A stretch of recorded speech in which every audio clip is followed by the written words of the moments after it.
এটাতেই উচ্চা বাজে করে 7 8 9 হাতটা এরকম করলে কিন্তু নিচে নোংরা গুলো যাবে ওই জন্য হাতটা উপর করে করা লাগে তাহলে এইটা হচ্ছে তালু এটা হচ্ছে পিঠ আর এই হাতটা মুড়ি করবে এগুলা তো নোংরা থাকে না এটা হচ্ছে গাঁট গাঁট মানে কি একটা হাতে এরকম করব তারপর এই হাত দিয়ে এরকম 1 2 3 4 5 6 7 8 9 10 এটা হলো এখন এইটা 1 2 3 4 5 6 7 8 9 10 তাহলে তালু হইলো পিঠ হইলো গাঁট হইলো এই যে আঙুলগুলো নখে তো বেশি নোংরা থাকে এখন এগুলাকে একটা তালু দিয়ে এরকম করে নিয়ে 10 বার করে ভরবো 1 2 3 4 5 6 7 8 9 এটা করবো 1 2 3 4 5 6 7 8 9 10 তালু হলো পিঠ হলো গাঁট হলো ডগা হলো এই বুড়া আঙুলটা এখন ঘুষবো বুড়া আঙুলে তো ঘুষা হয় না এটা ওইটাকে বলা হয় কোলা এটাকে এখন 10 বার 1 2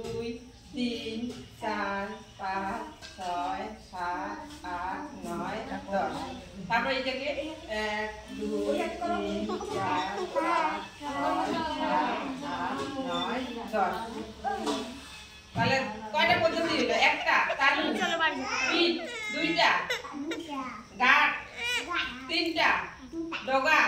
চারটা কোলা পাঁচটা এই জায়গাটাকে বলা হয় গালা এটা হলো নম্বর 1 2 3 4 5 6 7 8 9 10 এটা 1 2 3 4 5 6 7 8 9 10 তাহলে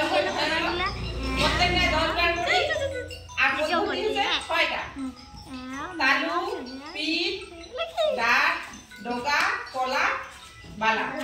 6টা পদ্ধতি প্রত্যেকটা পদ্ধতি কয়বার করে তোমাকে করে দিছি এগুলো ছোট বাচ্চাদের বুঝি না হয় তো এত পদ্ধতি মেনে বাড়ি হাত ধোয়া কি সম্ভব সম্ভব না শিখাই ঠিক কিন্তু